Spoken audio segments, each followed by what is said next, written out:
Good Thursday morning, everybody. I am here. Rosie's here. Jonathan, Sky, Beth, and Chris are here. And we are super, super excited.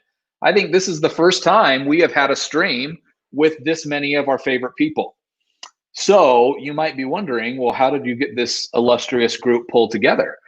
Some of us are on a really fun Twitter DM messaging group that some of them may get sick of me on a daily basis. Chris, I know, would tell me if he got sick of me, but he hasn't told me yet. But it's just a fun group to be able to talk about the cool things that are happening in Canvas. So we decided we need to bring some of these rock stars together and let them teach you a little bit about some of their favorite things in Canvas. So that's what we're doing. Let's go around really quickly and meet this illustrious group. First off, Rosie, do you want to introduce yourself? Hi, welcome everyone. I'm Rosie Santiago. I am the Instructional Technology Coordinator at an elementary school in Arlington, Virginia. Thanks, Rosie. Jonathan, you're up. Hi, Jonathan Yoder. You probably see me on Twitter as EdTech Yoder. I'm a tech coach at a high school at Owen J. Roberts in southeastern Pennsylvania. Thanks, Jonathan. Chris Giles. Hey, good morning, everybody. I live in Oregon. I'm the Canvas administrator for our school district of 42,000 students, and we've got a couple weeks of school left, so we're not finished with school yet. Thanks, Chris. Beth. I am Beth Crook, and I am the Canvas administrator at St. Andrew's School in Middletown, Delaware. Thanks, Beth. Sky. Hi, my name is Sky King. I am a senior instructional designer with FIU Online, and I'm also an adjunct instructor with the Florida International University Department of Marketing and Logistics. Thanks, Sky. So everybody, as you can see, we've got a great group and representation both from K-12 and higher ed today. So ask those questions, as is the case normally. We want to see who's here, who's joining us, where you're joining us from. So please drop in the comments. Who are you? Where are you from? What are you doing? And be prepared to ask any questions that you have to this group of friends. I did want to make all of you aware of a new program that we just kicked off, which you're kind of seeing right now, but you're kind of not. That was silly. Hold please while I fix this. There we go. That's what we wanted to see. So just yesterday, we kicked off a program that is all about you. It's all about highlighting the really cool things that you've done, especially during this pandemic. So what we did is we partnered with a new company that's called Story Media. They have a really easy to use app on the Google platform and the iPhone platform. And essentially you can go in and create a quick little 1, 2, 3 minute video that showcases what it is you're doing. Are you really happy with what's happening in SpeedGrader? Has that helped you to do something cool during the pandemic? Have you done some cool things with modules? We want to hear your story. And we put together some little surprise packages for some of those that come out as our favorites. We're giving away some pretty decent money on Amazon to the favorites. So go check. I'm going to throw this link into the comments really quickly. Go check it out. There's a sample video in there that kind of showcases what it is that we're wanting you to do, shows you the resources that you need, and go check it out. With that, we are going to jump right in to the instruction of the day, and we're going to start with my friend Rosie. So Rosie, take it away. Yes, so one of the tools I want to share is importing course content, and the reason is using collaboration to improve productivity. At our school, we know that planning and selecting the right tasks and creating content can be exhausting as well as emotional draining when you're doing it on your own. At our school in Claremont, we have teachers that are working together, they're supporting each other, delegating tasks, and that allows each member to feel effective, but they're maximizing their individual as well as their collective interest and strength to contribute to collaborative work. I'm going to go ahead and share here one example of a second grade activity that this group collaborated to create for their students, engaging tasks on Canvas. And the way it works is you go to, once you have divided the work with your team members and each member has created their component of the content, by the due date, you go into your course, into settings, you go into import the course content, you find your colleague's course, you search it by name or the name of the course, and then they select specific content to import. And it could be an assignment that you may want to import that you all have decided.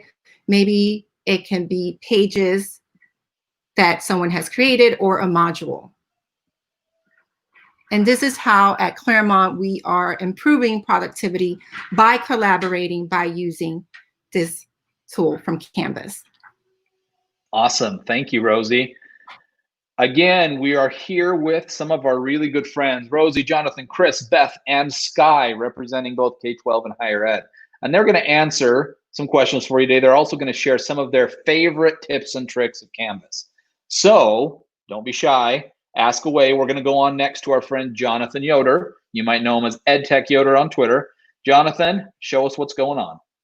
I'm so excited to be here. So I have a ton, but I whittled it down to two for you. My first one was, I just wanted to simplify navigation. Like one of the things that when we started getting Canvas, I got so enamored with the really cool pages I saw. And then I sat down to try to make one.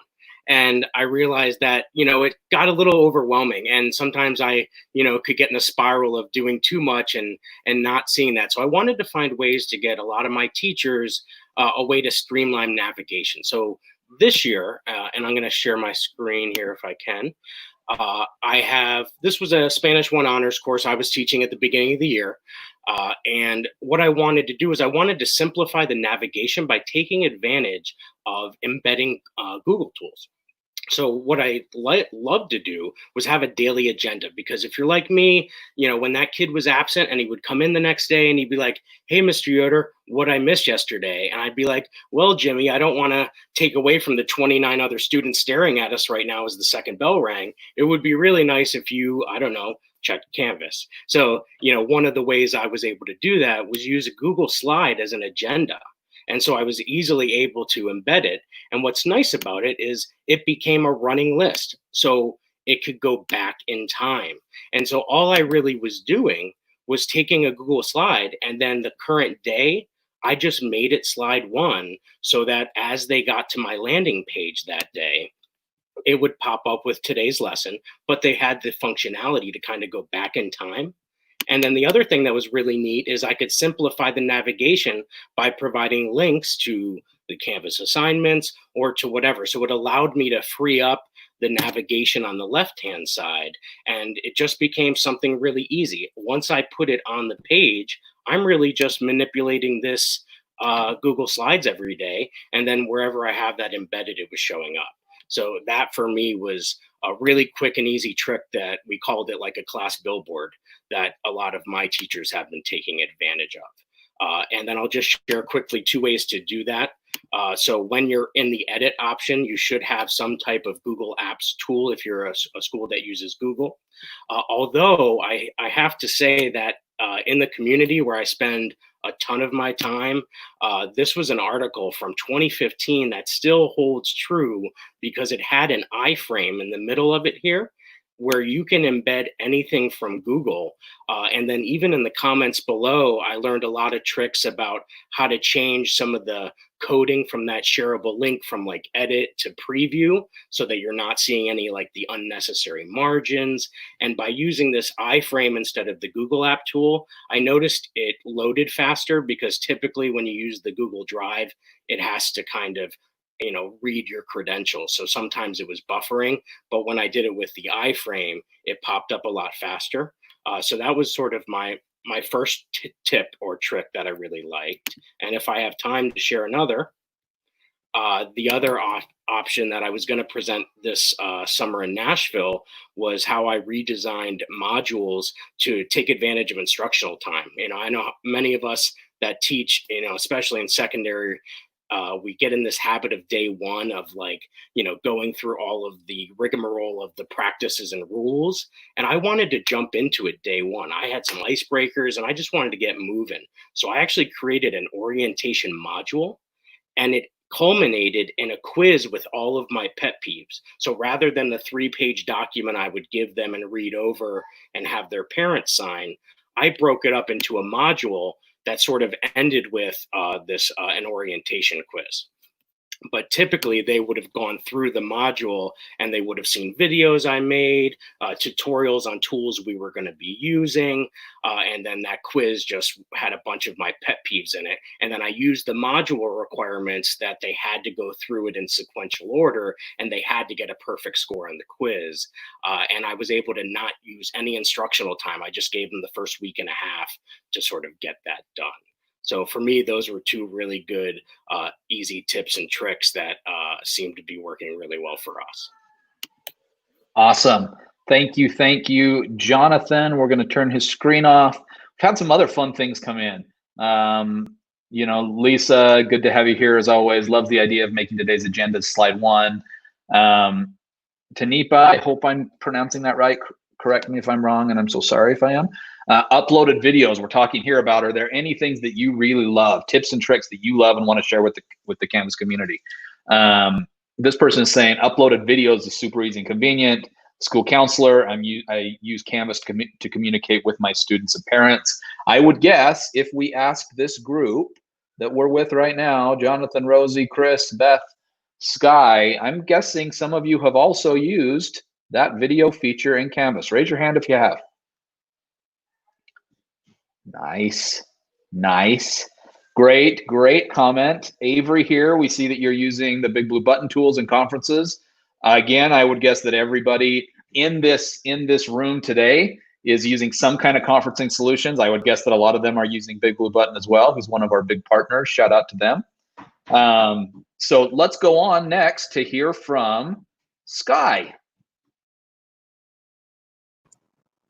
Thank you, Mark. I'm so glad to be here today. And thanks everybody who's tuning in for joining us. One of the things that I really love about Canvas as an instructor is the message student who tool or feature inside of the gradebook. And there's a few reasons why I find that it's very valuable.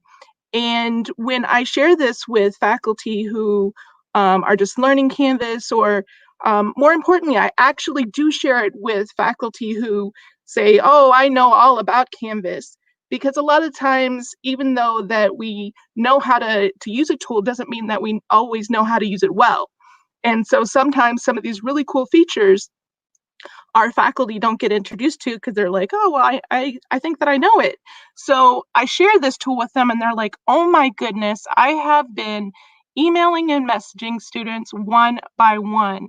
And what the message students who feature is it's a communication tool that allows you to, by different filters, message a lot of students all at once with the same message. And so you can use filters such as if they've scored above a certain level or below a certain level, or if they haven't turned in an assignment. Usually I'll use the haven't turned into assignment like one day or on Friday if I have a Saturday or Sunday deadline, just to remind them at the end of the week, hey, you have an assignment due, don't forget it, it's due this weekend. Also, usually the day after assignment is due, I'll look at that column in the gradebook and I'll see who hasn't submitted, and I'll use that tool again to say, hey, you haven't submitted assignment. Especially with the summer semester, it's really condensed, and so it's really easy to fall behind.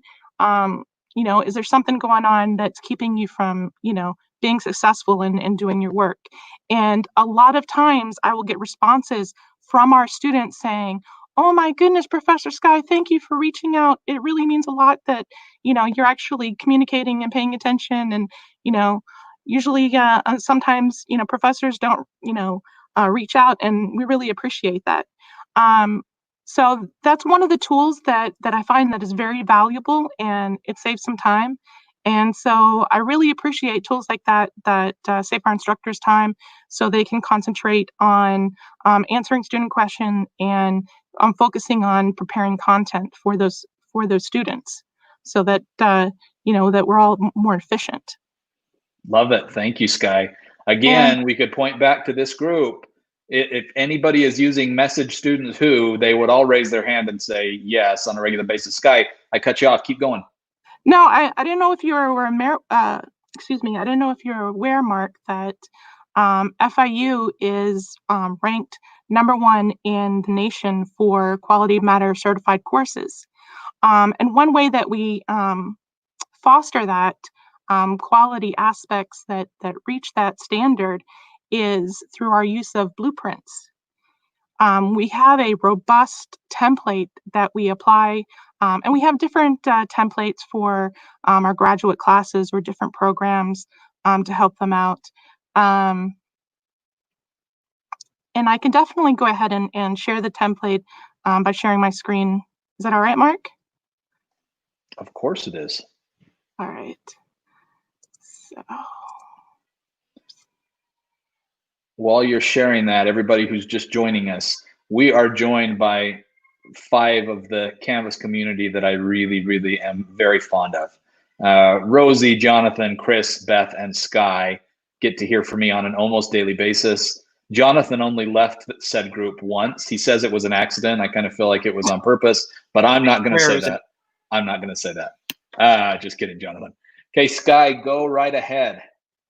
All right, so this is basically the front page of our template, and you have your welcome message, and so that allows the students to get a welcome to the class, instructor presence, as well as getting some instruction on what to actually do next. So of course, we want them to go through different things like their syllabus, the course modules, get oriented to the course. But here in Module 0, we actually have a Getting Started page, and it's a background to all of the features and tools that may be used within Canvas. So it gives them a robust start. So if they need to learn how to use the calendar, communicate with their instructors, that's easy to do that. A lot of the time, some of our instructors, it's daunting if you just have a blank piece of paper.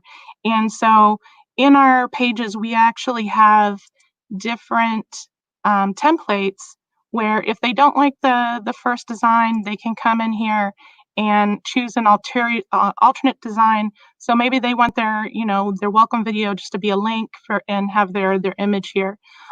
So there's a lot of flexibility and customization. A lot of these aspects that are built into our modules and this Getting Started are standards that are required for a variety of different quality certifications like QM. And then within the modules, we have a basic table that helps our instructors think about alignment of their instructional materials, their assignment, and the objectives that they have within the course. Also on our syllabus, a lot of the stuff that is built into the syllabus template are things that are required by that quality certification. So basically that template gives our instructors, something to build off of. And much like having just a blank canvas, you can build on it, you can customize it, but we're ensuring the basic standards of quality that are required for that certification. Fantastic. Thank you, Sky. Thank you. Thank you. I just dropped in the comments for everybody that's here watching, there's a big group. We just kicked off a program. Some of you probably saw it yesterday.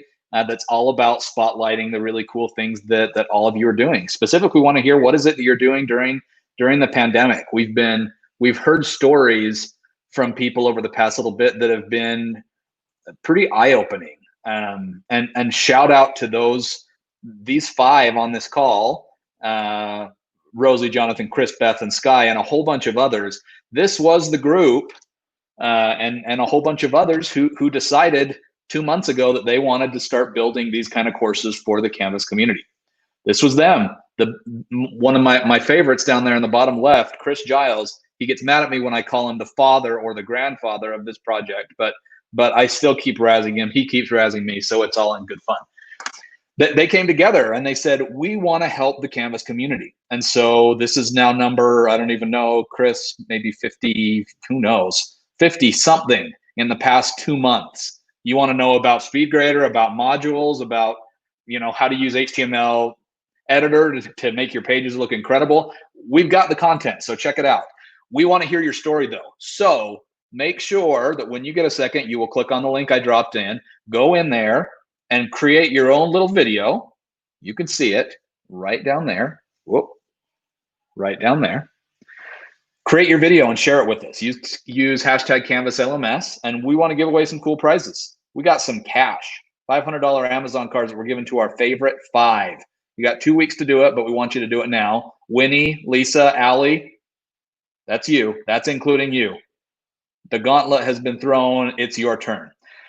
Allie did ask a question. Are they going to answer questions from Facebook? Yes, they are. So before we go on to Beth, we're going to get a little crazy here. And I'm going to open it up to this group. And we're gonna just brainstorm for a minute. I mean, you have 5 of the finest Canvas minds in the world on this stream with me right now. Allie really loves and enjoys the navigation tool suggestion. She's a music teacher. She is wondering, let's pick your brains. Is there any way to have ensembles play and hear each other? Or what are some functions that other music teachers have been using? Any of you, Rosie, Jonathan, Sky, Beth, Chris, have any of your schools done anything like this? And if so, how?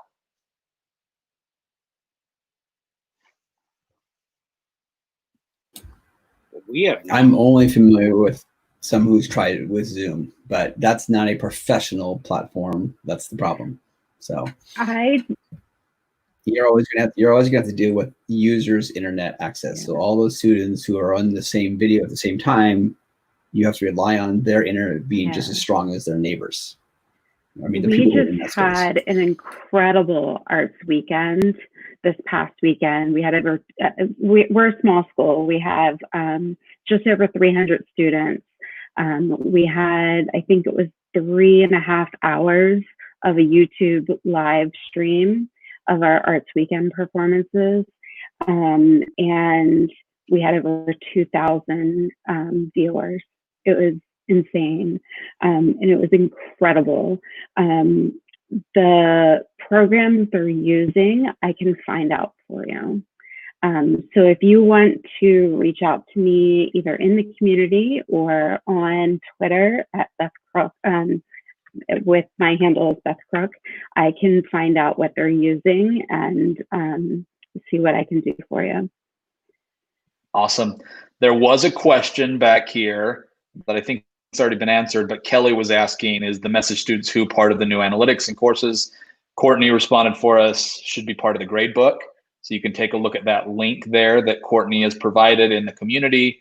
Go check it out. If there's other questions, we are taking them. So bring them on. And I was going to add. I also want to state that. Jonathan, go ahead. Jonathan, go ahead. Okay, thank you. So I was going to mention too that I just brainstorming an idea. They call me at school sometimes MacGyver because I try to find a way to do something always. Hopefully it's not MacGruber.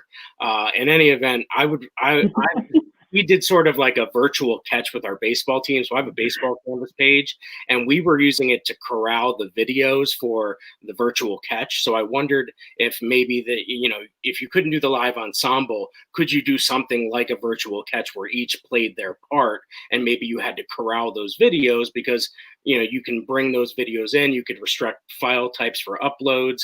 That way you're not getting some of those weird file types, but maybe you could at least corral some of those that way through Canvas, so that then you could use an iMovie or some other tool to then do that and then display the final product through there. Very cool idea. Chris, you were going to say something. I was just going to say that the Message Students Who is found in the gradebook, but the question was like the new analytics. Well, the powerful thing about the new analytics is when you click on it and you actually click on people, you can actually message students who haven't interacted with a certain component of your course. So if you have, like, you put a quiz out there, if you put a page that you want your students to view, you can actually message the students who didn't actually view that. So we do have a comment from feature. Shara, who's been on multiple times. There's a healthy competition that Shara and Chris don't really know about, but a couple of the very best performing live streams we've had over all 50 are with my friend here, Chris, and also Shara Johnson. So, I mean, right now they're two just incredibly nice people. But go check them out. Shara has done some about the parent app that are incredible, and some others as well. Anyways, looks like Courtney. Oh, hey, Courtney. Courtney is one of our CSMs who is fantastic. You're lucky, very lucky if you have any CSM, but Courtney especially is fantastic. She's saying, my daughter's school is doing a virtual choir via Zoom each Thursday. It's outside of Canvas, but the elementary kids seem to have fun. Yeah, I do that with a choir once a week as well, Courtney, and the success that we've seen has been pretty huge. People love it. Okay, any other comments before we go on to Beth? Okay, Beth, it's all yours. First of all, I have to say that I am wearing my Facebook emoji outfit. So, hi. So that was for Courtney, by the way, Courtney. And for all of my my Facebook Canvas users, we have a huge Facebook Canvas group that I was just introduced to. And they're full of questions and interest and knowledge, and it's amazing. There's all these teachers that want to know. So we definitely have to jump in there and start sharing resources, and this is great. So my tips, oh my goodness, I have so many, and I'm still trying to figure out what I want to share. But I think I'm going to share my screen, and I think I'm narrowing it down right now. I'm going to share my screen, and I believe I am going to just dive right in and go over to my sandbox and share with you. I'm still deciding as we go. The Google LTI, and you can do this with the Microsoft 360 or 365. You can tell I'm not a Microsoft user, but we use Google, and it is fantastic for using the Google LTI. The Google Cloud assignment is just phenomenal. You just the magic that happens behind the scenes is great for organization, and it's seamless, and it's all built right in, and you never have to leave Canvas. And so what happens is, this is something I did in my little video, is you can have a Google document right here in your window, and the students can type their essay here. And what's happening is, this is already in the background. You've created the document as the teacher, and you add it to the assignment. And then as the student, they type their essay. It's in the background. It has created a copy. It has inserted it into the student's Google Drive, and it has organized it into a folder system for assignments, for the name of the course as a folder, and then into the assignment name. And then it puts it into the assignment here, so they can either work on the document in Google Drive or in the assignment itself. They type it, and when they're done, they submit. So if I jump over, I don't know if that happened, but if they were to go in as the student and type, and then submit, it goes right into SpeedGrader. And I'm not sure if it's going to show over here or not. Oh yeah, there it is. So it goes right over to SpeedGrader. And then you can, as the teacher, go in and correct and offer feedback. And another tool and tip that you can offer is the media recorder. So right here, if you choose, you can actually restart recording and record them some video or audio feedback instead of typing, and just provide that feedback right back. It's really great if you're in modern languages or even ancient languages, to be able to offer that feedback. Or it's also more personalized, especially right now with virtual learning, to be able to see your face and hear your voice. So that I feel like is really powerful right now. And then go back to the Google LTI, if you wanted to do collaborations, you also, before you only had the option of doing docs, but now with the Google LTI built in, you also have the option of doing spreadsheets and slides for those collaborations. And with the rich content editor, you also can just embed any Google Drive document with just a couple clicks of the button without having to go and get the whole embed code and putting in the HTML code, which sometimes it's better to do the HTML code versus going through this way, but there's different times for that. Awesome. That's all I have. Thank you, Beth. So really quickly, let's jump in. We talked about Shara already, but we're going to come back to her. Shara is actually working right now. We had Hildy, if you're on. Hildy's one of our regulars who comes with us. Shout out to her. There was a request that students need some help. Like they need somebody to help them understand, how do I actually use Canvas? So we are creating some videos to be able to help with that by students, for students, which Shara was on the phone with some people for us just yesterday. Shara's asking here, I'm just starting to work heavily with our lower elementary K-2 teachers in our area using Canvas. Any best tips when working with those folks? Chris, Rosie, Jonathan, Beth, Sky as well. Any thoughts when you're working with K-2 type teachers? Any thoughts on things that they ought to do or remember? I think the biggest question I would have is, how is the Canvas instance structured for them? Because as an elementary teacher who teaches multiple classes, are you given one class and then are you expected to have the reading, the spelling, and all the content areas in the one course, which means you have one gradebook? Or are you giving multiple classes, multiple courses according to the content areas you teach, which now you have multiple gradebooks?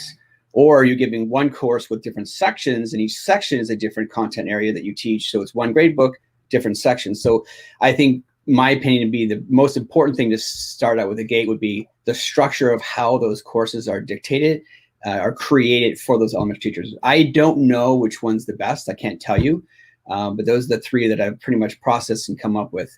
Once that's finished, once that's figured out, then I think the next question is easier to answer, which is how am I using it? Because then you have a better structure on where you're going.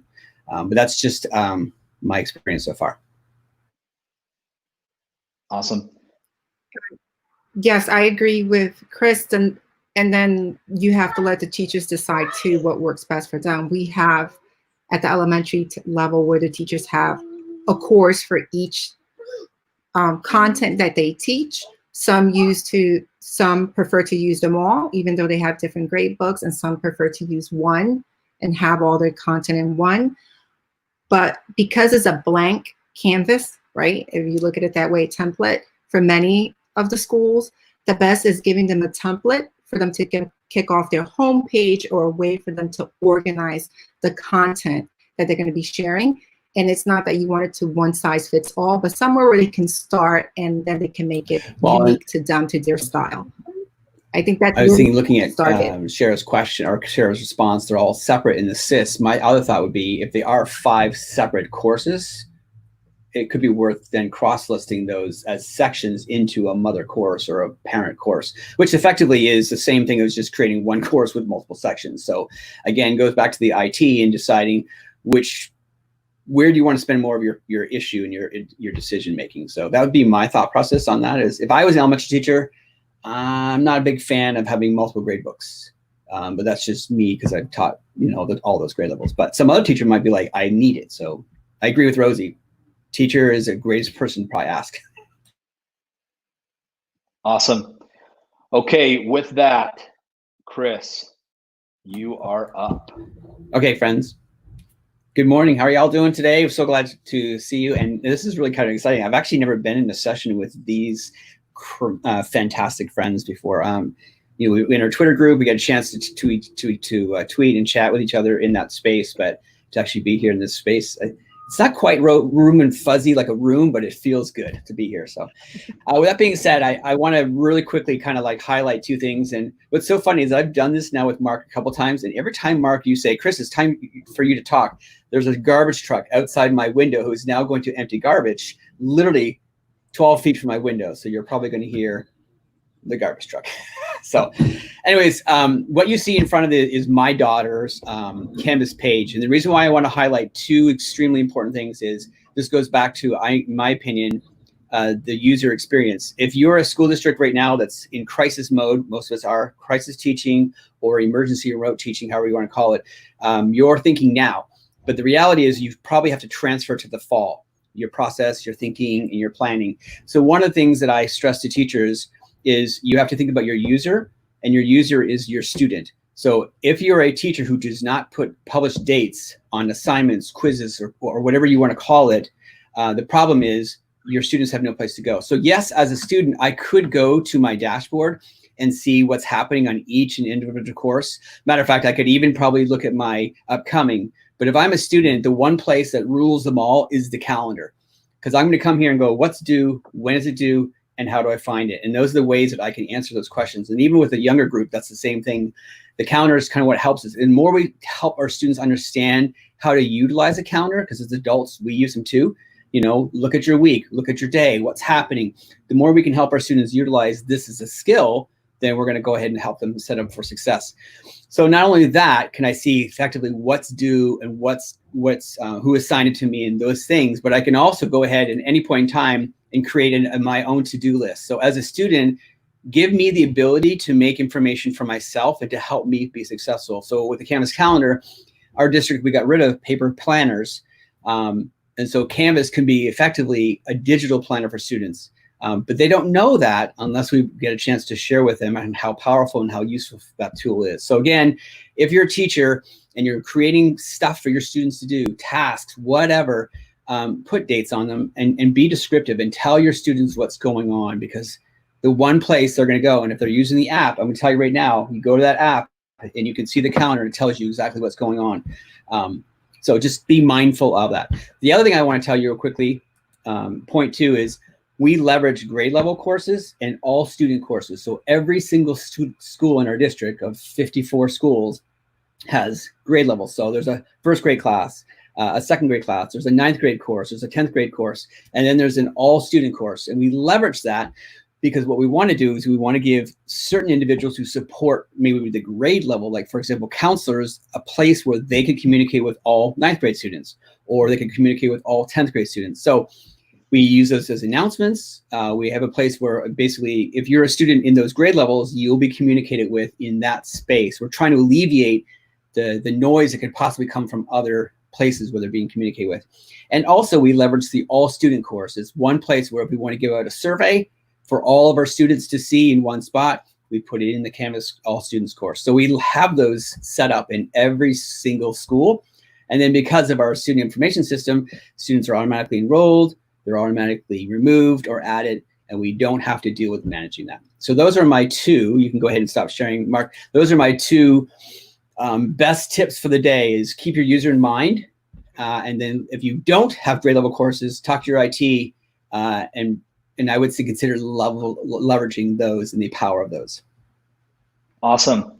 So I'm gonna put my 5 friends here, which hopefully will still call me a friend after this session is over. I'm gonna put them on the spot. They're like, oh no, you didn't tell us you were gonna do this. And I'll start with Chris, because I feel like he'll hate me less than everyone else. So I want you, in less than 3 sentences, each one of you, to share with us as you're preparing for the next year. What's your word of motivation? What is it that you're gonna do to be able to help your students, no matter what situation we're in? Whether it's we're doing it remote learning again, we're back in person. What are the thoughts that you want to leave with these good people we have with us? Chris, you're up. 3 sentences. One, if you haven't tuned into the Cult of Pedagogy, I would suggest you add that to your podcast list, because she's got 3 extremely powerful podcasts that you need to listen to now as a teacher. That's a big sentence. 2, make your place for students engaging. So make it that they want to be there. So humanize you being in that space. The best quote I heard this week was, blended learning doesn't have to be perfect. It has to be personal. And so that's what I have to say with that. Awesome. Thanks, Chris. Beth, you're up, my friend. Oh shoot, you're on mute. Chris, that was only 2. Less than 3. Less than 3. You're safe. First of all, get some rest. You're allowed. You're owed that. You're allowed to do that. Allow yourself. You didn't allow me time to think. Let's see. Yeah, I totally agree with the humanizing part of that. I agree with that.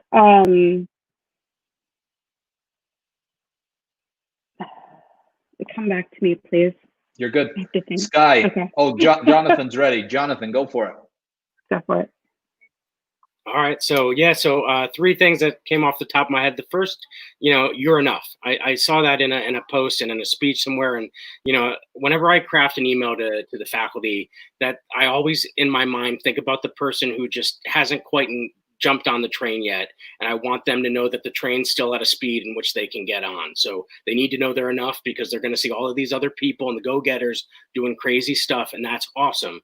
But they also need to know that they're enough. So there's 1. So Beth, keep tally. 2, people over platform.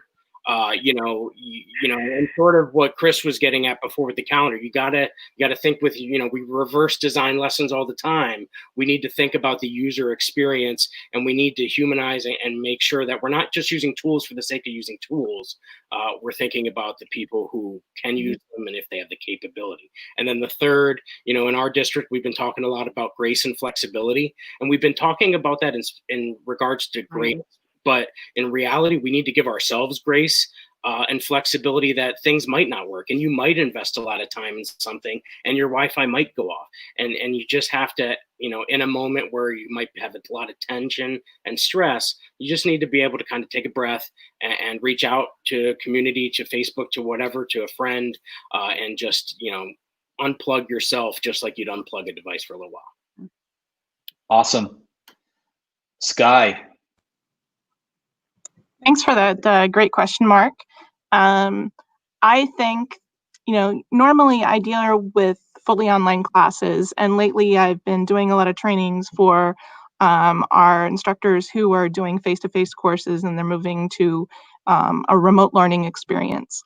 And I think the biggest thing is if this is the first time that they've really been introduced to Canvas and to its features, everything that we share with them in the first couple of days, they're not going to remember. It's going to be overwhelming. But the important thing is to know that they can reach back out to their trainers or to the Canvas community and get assistance, even if they don't remember something quite as well as they thought they picked it up the first time. It echoes along with what Jonathan said, is that you are enough.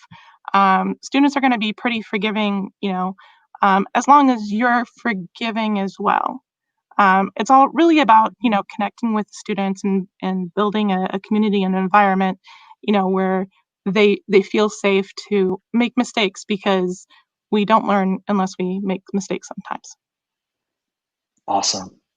Thank you. Rosie, on to you. It's hard to go after all of the information they share. But it's all true. I mean, I'm going to take from everyone. From like Beth, you have to take care of yourself first. That's one thing you need to do. Make sure you get rest and you're healthy. That's the only way you're going to be able to help others. And it's okay to make mistakes. We're students. We're learning. We're always constantly learning. You're never going to learn everything at once. So you have to take your time. I would say focus on one thing you want to do this summer and work on that to improve your course on one feature, one tool. That's the best way. Collaborate. And I know that Jonathan focused on that too. Reach out to people.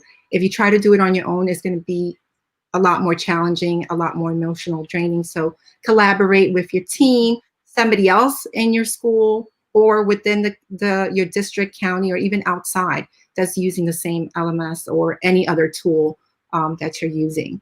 I think that's the best. And knowing your user, like Chris said, who is this for and who you're trying to reach, your audience, and connecting with them. That's number one, even if it's on the phone or using the big blue button or Teams or any other way to connect. That comes first, building that community. Love it. What fantastic ideas and thoughts. Beth, I'll come back, but I don't need to. We have incredible thoughts that have come from all five of you. Okay. If anybody wants to, jump back in, but I would totally agree with our friend Marcus's comments here. Great content, great humans, great educators, great leaders. I get to interact with these five on an almost daily basis. Jonathan, thanks for coming back to the fold, even after getting mad at me and leaving for a little bit. Just kidding. And I'm ready to come back. Are you ready? Yeah. You're up. Absolutely. You're up. So I'm going to stick with my number one, which was make sure you get rest, take time for yourself, and, rejuvenate, because everybody needs it. Two, don't let yourself get overwhelmed. We all do. That's human nature, right? And I tell my faculty all the time, I was like, when you start to feel overwhelmed, step back and then add one thing. So I always apply a +1 method. So you get to where you're comfortable and you add one thing. And then when you feel comfortable again, you add one more.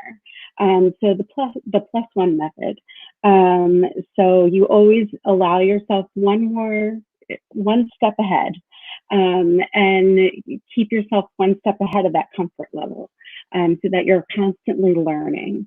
And the collaboration piece, it's huge. Rely on those around you, rely on your coworkers, rely on the others in your department. If you're in the history department, rely on all of your other faculty in the history department, because sure enough, they're probably either going to have the same questions or they're doing something that, that is really exciting and, that you might be interested in doing as well. So, or reach out to the arts. It might be really exciting that you could collaborate and do a project together between the history and the arts. We have cross collaboration all the time at our school, and it's really exciting. So reach out. You never know what's going to come out of it. So I say use the summer to do these sorts of projects and see what happens. Anything could happen at this point. Love it. I just dropped a whole ton of links in that comment section. Sorry for killing you with links. It's nothing personal. Take a look at them. Some good resources shared there by Chris. I just shared as well, again, that blog post where we just kicked off a program for those who just joined that's highlighting you and what it is that you've done. We've partnered with a group called Story Media, who makes it easy for us to tell these stories in a cool way. So, I mean, we've already got something great from Beth and Sky. Chris Rosie, Jonathan, Winnie, Lisa, Marcus, Wes, any and all of the rest of you, Jackie, I want to see something from you.